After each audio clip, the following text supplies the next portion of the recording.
दोस्तों, श्रीमद् भागवत गीता के महात्म्य का बहुत ही बड़ा महत्व है। इस महात्म्य में अनेकों संदेश छिपे हुए हैं, अनेक रहस्य छुपे हुए हैं, जिसका अध्ययन करके हम अपने जीव के सार को समझ सकते हैं।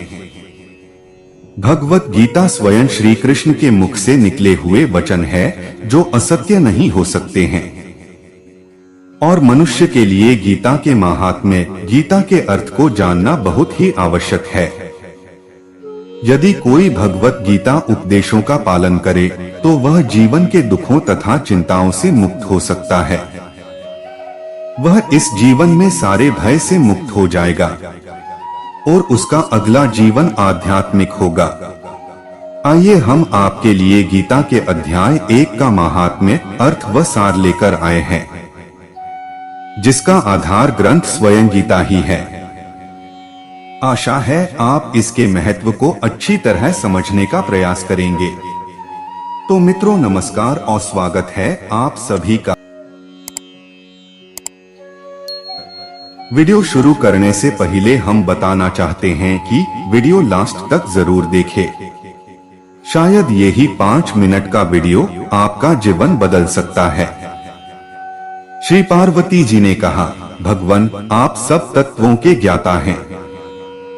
आपकी कृपा से मुझे श्री विष्णु संबंधी नाना प्रकार के धर्म सुनने को मिले, जो समस्त लोक का उद्धार करने वाले हैं।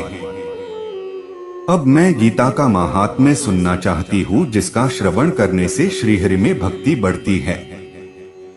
श्री महादेव जी बोले, जिनका श्री विग्रह अलसी के फूल की भांति श्याम वर्ण का है, पक्षीराज गरुड़ ही जिनके वाहन है, जो अपनी महिमा से कभी च्युत नहीं होते तथा शेषनाग की शैया पर शयन करते हैं, उन भगवान महाविष्णु की हम उपासना करते हैं। एक समय की बात है, मुर दैत्य के नाशक भगवान विष्णु शेषनाग के रमणीय आसन पर सुखपूर्वक विराजमान थे। उस समय समस्त लोगों को आनंद देने वाली भगवती लक्ष्मी ने आदर पूर्वक प्रश्न किया। श्री लक्ष्मी जी ने पूछा, भगवान, आप संपूर्ण जगत का पालन करते हुए भी अपने ऐश्वर्य के प्रति उदासीन से होकर जो इस क्षीर सागर में नींद ले रहे हैं, इसका क्या कारण है? श्री भगवान बोले, मैं नींद नहीं लेता हूँ, अपितु तत्व का अनुसरण करने वाली अंतर्दृष्टि के द्वारा अपने ही माहेश्वर तेज का साक्षात्कार कर रहा हूँ।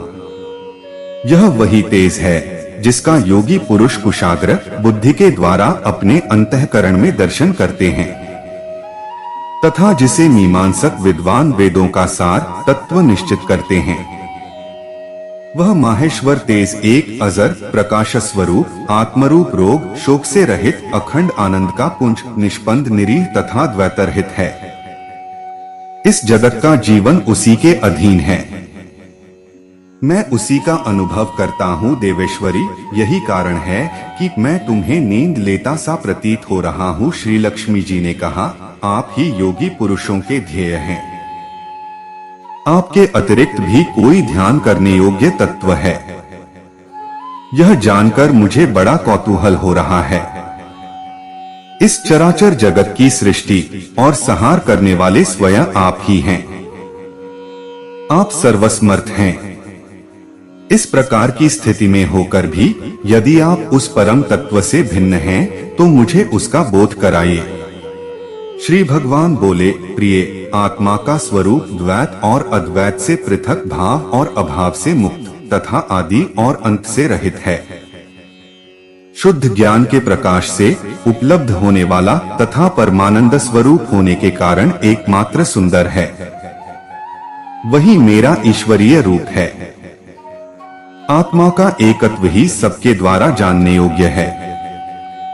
गीता शास्त्र में इसी का प्रतिपादन हुआ है।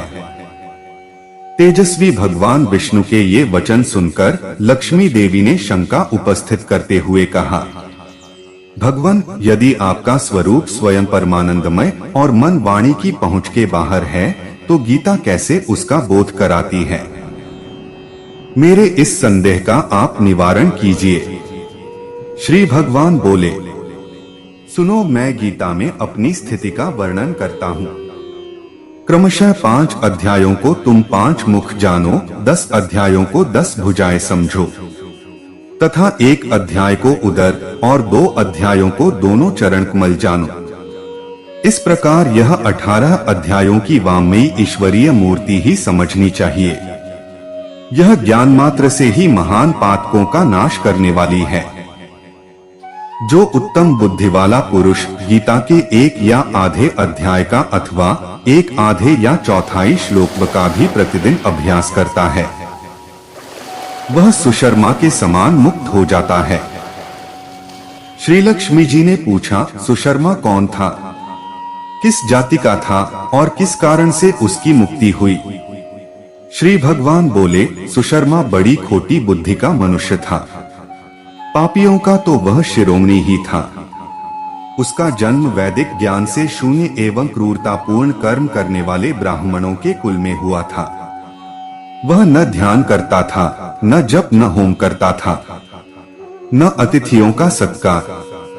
वह लंपट होने के कारण सदा विषयों के सेवन में ही आसक्त रहता था। हल जोतता और पत्ते बेचकर जीविका चलाता था। उसे मदिरा पीने का व्यसन था तथा वह मांस भी खाया करता था। इस प्रकार उसने अपने जीवन का दीर्घकाल व्यतीत कर दिया। एक दिन मूढ़ बुद्धि सुशर्मा पत्ते लाने के लिए किसी ऋषि की वाटिका में घूम रहा था। इसी बीच में काल रूपधारी काले सांप ने उसे डस लिया।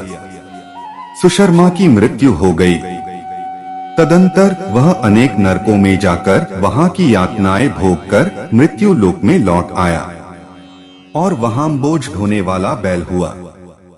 उस समय किसी पंगु ने अपने जीवन को आराम से व्यतीत करने के लिए उसे खरीद लिया।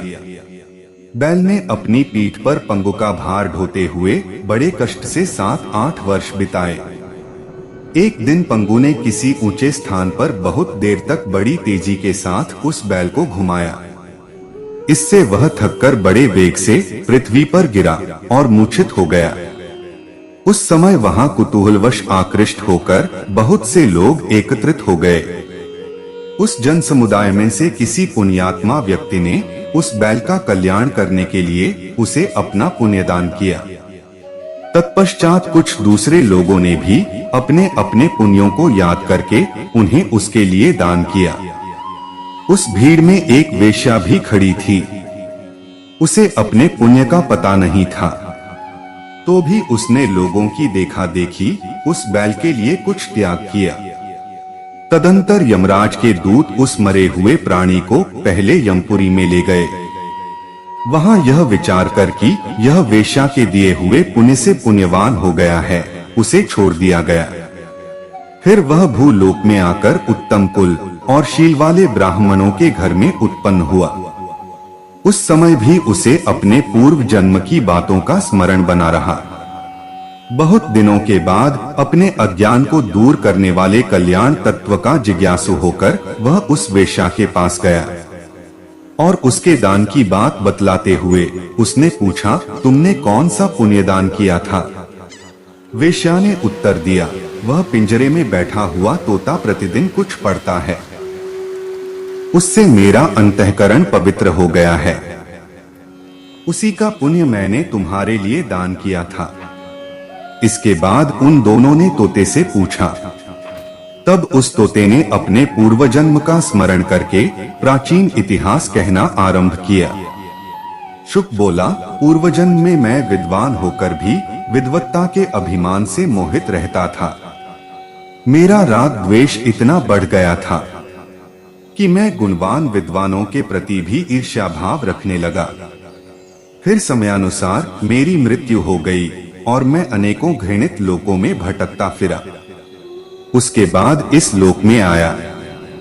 सद्गुरु की अत्यंत निंदा करने के कारण तोते के कुल में मेरा जन्म हुआ। पापी होने के कारण छोटी अवस्था में ही मेरा माता पिता से वियोग हो गया। एक दिन मैं ग्रीष्म ऋतु में तपे हुए मार्ग पर पड़ा था। वहां से कुछ श्रेष्ठ मुनि मुझे उठा लाए और महात्माओं के आश्रय में आश्रम के भीतर एक पिंजरे में उन्होंने मुझे डाल दिया। वही मुझे पढ़ाया गया। ऋषियों के बालक बड़े आदर के साथ गीता के प्रथम अध्याय की आवृत्ति करते थे। उन्हीं से सुनकर मैं भी बारंबार पाठ करने लगा। इसी बीच में एक चोरी करने वाले बहेलिये ने मुझे वहां से चुरा लिया। तत्पश्चात इस देवी ने मुझे खरीद लिया। यही मेरा वृत्तांत है, जिसे मैंने आप लोगों से बता दिया। पूर्व काल में मैंने इस प्रथम अध्याय का अभ्यास किया था, जिससे मैंने अपने पाप को दूर किया है। फिर उसी से इस वेश्या का भी अंतःकरण शुद्ध हुआ है, और उसी के पुण्य से ये द्विजश्रेष्ठ सुशर्मा भी पाप मुक्त हुए हैं। इस प्रकार परस्पर वार्तालाप और गीता के प्रथम अध्याय के महात्म्य की प्रशंसा करके वे तीनों निरंतर अपने अपने घर पर गीता का अभ्यास करने लगे। फिर ज्ञान प्राप्त करके वे मुक्त हो गए। इसलिए जो गीता के प्रथम अध्याय को पढ़ता, सुनता तथा अभ्यास करता है, उसे इस भवसागर को पार करने में कोई कठिनाई नहीं होती।